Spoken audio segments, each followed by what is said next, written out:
महते यार, तुम किससे बातें कर रहे हो बार बार? अपनी गर्लफ्रेंड से। इधर आओ जरा। कल कोई बिल पे किया है बेटा? मेरी एक दोस्त है, मतलब गर्लफ्रेंड है मेरी, और वो अपना पर्स घर भुलाई थी, इसीलिए। कभी बताया नहीं उसके बारे में? 1-2 बार मिले हैं बस। बेटा, जिस लड़की से जिंदगी में सिर्फ तुम 2 बार मिले हो, उसे इतना महंगा तोहफा।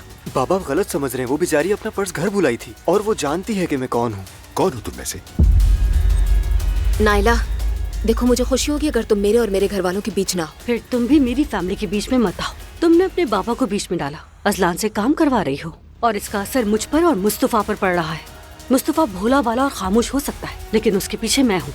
ये बात तुम अपने छोटे से दिमाग में बिठा लो, समझी? तुम कहीं उस आदमी से मुतासिर तो नहीं हो रही हो? पहले तो मुझे इतना अच्छा नहीं लगता था, लेकिन अब अच्छा लगता है। ये तो कह सकती हूँ मैं। मुझे एक गिफ्ट चाहिए, 60 साल के मर्द के लिए चाहिए। इसे गिफ्ट के लिए पैक कर दीजिए।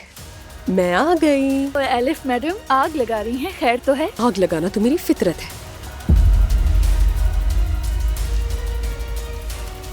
चलिए प्लीज टेबल की तरफ चलते हैं।